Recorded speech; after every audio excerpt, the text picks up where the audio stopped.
Hello, everyone. Thank you for listening and watching. My name is Nefertiti, and you can find my information in the description box below. I am a distance wellness coach. So this is an energy update for the week beginning Monday, December 2nd through December 9th. I mentioned in the video that I posted, I think a day or two ago, the twin flame energy is being stirred up for sure. Twin flames are at a crossroads in their personal life and in their journey in general, right? With the connection that they have. Now, the twin flame connection can never be broken, but for whatever reason, two twins can choose not to be together in this life. Because in order for twin flames to really come into union, both parties must agree to do the healing work on themselves and with the connection, their ancestral patterns, all of these things. I feel like each twin flame union has a specific purpose and then an overall purpose that serves the collective. And I feel a lot of that has to do with healing old karmic wounds and patterns and the distortions of love, right? These things come to the surface when two twins connect or come into union. Do not limit the universe. Remember that all things are possible, and twin flames will come into union because they are one soul. They are one soul essence. So if it doesn't happen in this lifetime, it's going to happen in another lifetime. But I really feel intuitively that at this point in time, and using quotations, time, right? Because we know that time really doesn't exist. But at this point in time, a lot of twin flames are coming into union, and this can create a lot of upheaval in people's lives, because if the pull is strong enough, because we know that the twin flame union is a lot of push-pull, if that push-pull gets smaller, the gap between the push-pull gets smaller and smaller and smaller, there's going to be more upheaval because that union is trying to come together. And we can either go with the flow of the changes that need to take place, or we can resist them. But either way, if there is meant to be union between two flames in this life, that will happen regardless of what the circumstances are. And people are waking up too. More and more people are waking up. They're seeing the synchronicities. They're seeing the numbers. They're seeing the animal totems. A lot of people are even starting to get psychic impressions of maybe past lives, or some kind of future timeline that needs to play out. So this is all happening because we have so much ascension energy on the planet right now. There's so much energy that's here to help us and support us on this journey, to collapse those old timelines and structures that cannot be sustained when we move into higher frequencies. And I like what Andrew Martin said. He has a YouTube channel, Andrew Martin Energy. He said that we're moving out of survival mode. I really like that. I feel like for the past 3 years at least, a lot of us light workers, light warriors have had financial struggles, perhaps just issues in our structures, right? Not really knowing where we're supposed to be, what we're supposed to be doing, where we're supposed to go. Perhaps things have just been shaky, right? Shaky in all areas of your life.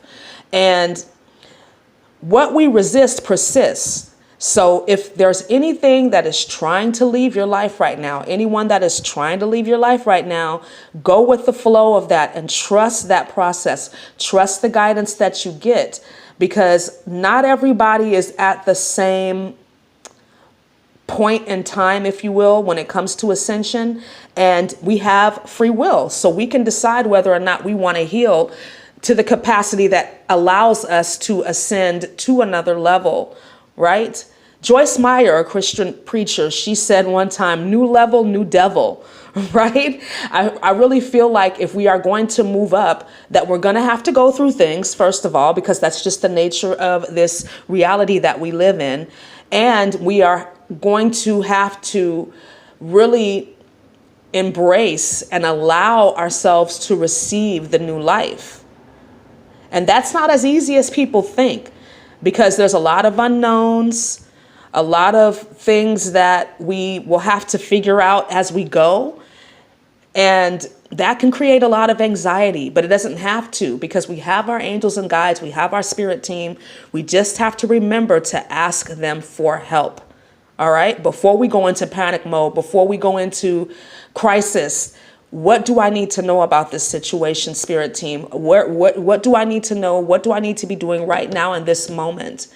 And can you please give me some peace? Send me an energetic boost of peace, because if you're peaceful, then you can create those solutions with your spirit team. You guys can kind of brainstorm, if you will. But if you're offering resistance, if you're offering fear, they're not in alignment with that energy. It doesn't mean that they don't want to help you. They're just not in alignment with the energetic signature that you're sending out. So it's impossible for them to help you at that moment in time.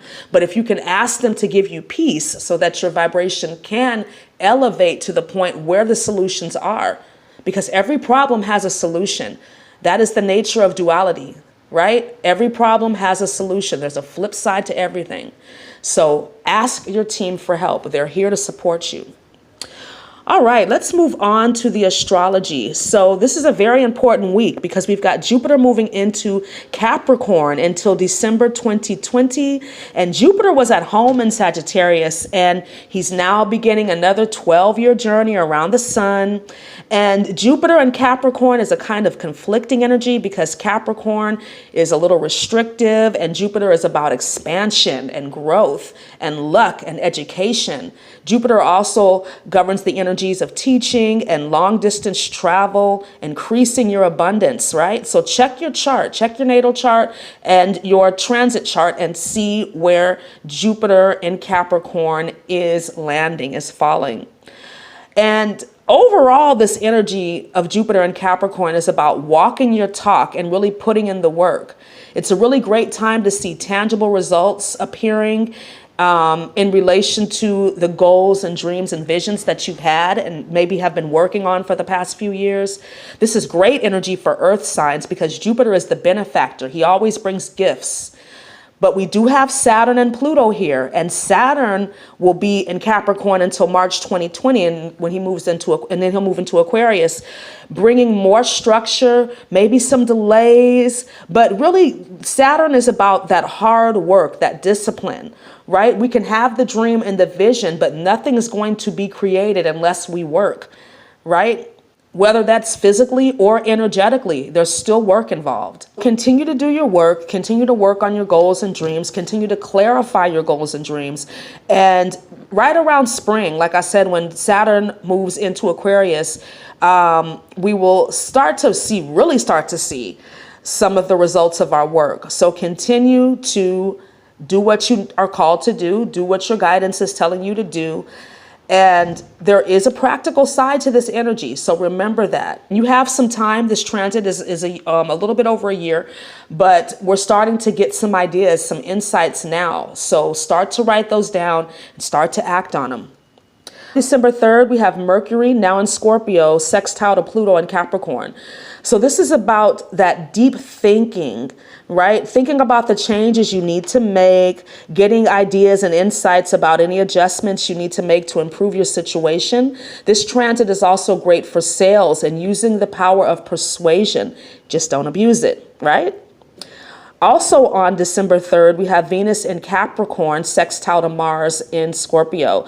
And Venus and Mars are the divine lovers, the war and peace energy. I like to call this the fucking and fighting energy. But this is a very romantic transit. This is great for get-togethers. This is a very passionate, exciting, creative energy. Very, very good energy. So moving on now to December 8th, we have the Sun in Sagittarius squaring Neptune in Pisces.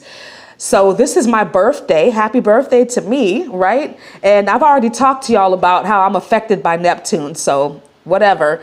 But this could be an energy where you might be a little bit unfocused or tired. Perhaps there's some confusion or feelings of guilt surfacing. Just allow them to pass because this is a transit. And we can be more sensitive to drugs and alcohol, so avoid excess and try to numb yourself. But on the same day, we have Venus sextile to Neptune. So I call this the selfie energy, right? This is very sensual, self-care type of energy. So maybe some retail therapy is in order, right? Going shopping, but don't spend all your money. But we got good sales going on, I know. This is a great time, too, to enjoy friends and just kind of goof off, right? Have a good good time this day. I know I plan to. And also on December 8th, we have Jupiter square to Chiron. Jupiter in Capricorn square to Chiron in Aries. And so this is a healing energy. The healing comes through self-love and forgiving yourself, dealing with your vulnerabilities and insecurities, and going deeper into the heart space. So whenever I see this transit, really anything that's square to Chiron, I always recommend that people listen to 528 hertz. That's the love frequency. That's the frequency of the heart. So this will help to bring forth any messages that the heart has for you at this time. It'll also help you to calm down and center yourself. And remember that loving yourself creates miracles in your life. December 9th, we have Mercury moving into Sagittarius. So this is a time when your mind is really focused on the future, getting clarity about your goals, your dreams, your visions. This is great for traveling to another country, learning a foreign language, great for just learning new things in general. So enjoy this. This is great because Mercury is moving out of that shadow aspect, that shadowy, murky waters of Scorpio, right? And into a more expansive energy. And I feel like Mercury feels a little more comfortable in Sagittarius. So a very, very great week ahead. I feel like there is a lot of energy shifting and changing.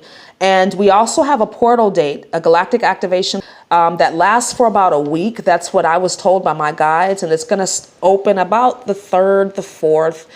And this is bringing a lot of high frequency energy to the planet for more healing, but also for creating those new structures, right? We're going to get a lot of epiphanies and aha moments. Perhaps we're going to have to make some very unexpected adjustments over the next month or so. And these don't have to be negative, right? This really, I feel like this energy is very positive. It might challenge us because we're going to have to do things that might make us uncomfortable. Perhaps it's a little unfamiliar, but I do feel like this energy is very positive. So let's move on to the angel number. And the angel number that I have been constantly seeing over the past couple of days is angel number 52. And my guides have told me that this is also for the collective as well as myself, that we are embarking on very quick and positive changes, as I mentioned earlier. And that we have to trust that we have always made the right decisions, that everything that we have decided to do has been bringing us into alignment with our purpose. The changes to come are going to bring improvements in every area of your life. So we're just being asked by Spirit to trust and go with the flow.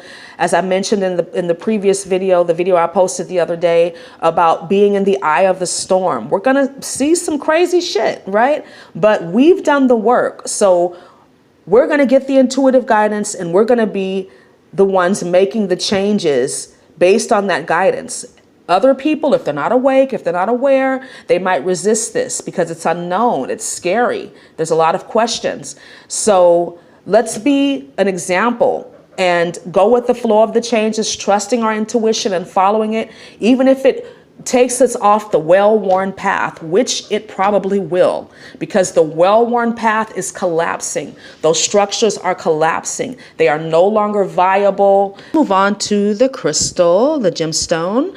And the one that came up again was emerald. I think I had this in another reading as well. But emerald is a stone of passion. It's great for attracting romantic love. So this is a great crystal right now for the twin flames to be using if they're trying to come into union. It promotes good self-esteem and restores your confidence, especially in young girls and teens, right? It's so important that we let our young women know that it is okay for people not to like them, right? Emerald has a calming effect on your emotions. It'll help you to think and reflect, and it will also provide support in the workplace, increasing your mental acuity, success in business. So these are all things that I feel like Jupiter is going to expand in our lives, wherever Jupiter is falling in your chart. So that's great. This crystal is definitely going in alignment with the transits this week.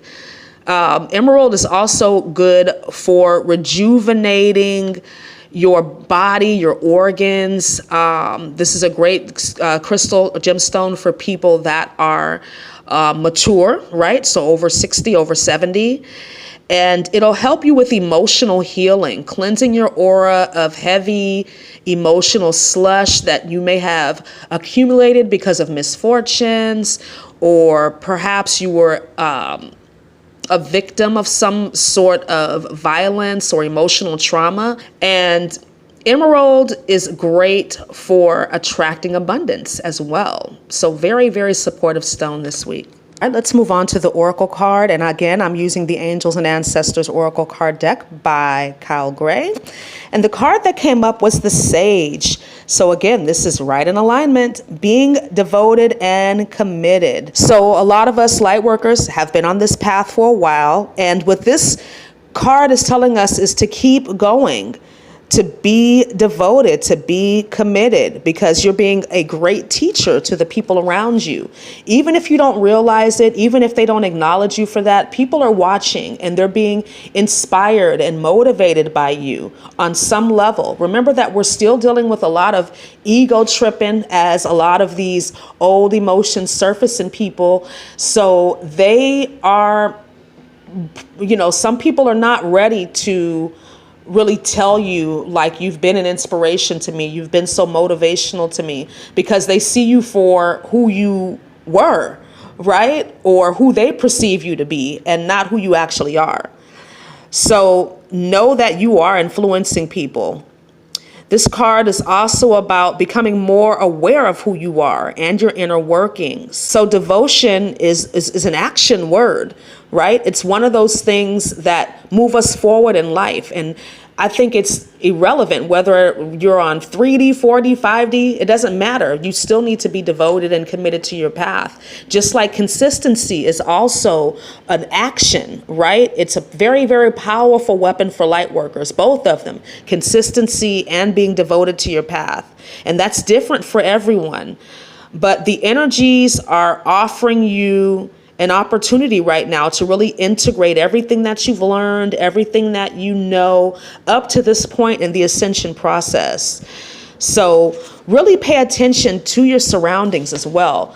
As I mentioned, we're getting more and more synchronicities, right? More and more energetic doorways, pathways are opening up for us. So the more that we are committed and devoted to our path of self-love, of healing, of spirituality, the more the universe is going to reveal its secrets to us. I hope that this video was helpful for you. This is going to be a very great week, a great month. I can feel it, but we are going to be busy. Busy, busy, busy. So practice extreme self-care. Make sure that you're eating well, staying hydrated, getting rest, and staying out of fucking drama, right? So thanks again for watching. Please like, comment, subscribe, and share. And I look forward to speaking to you again really soon. Have a wonderful day. Namaste.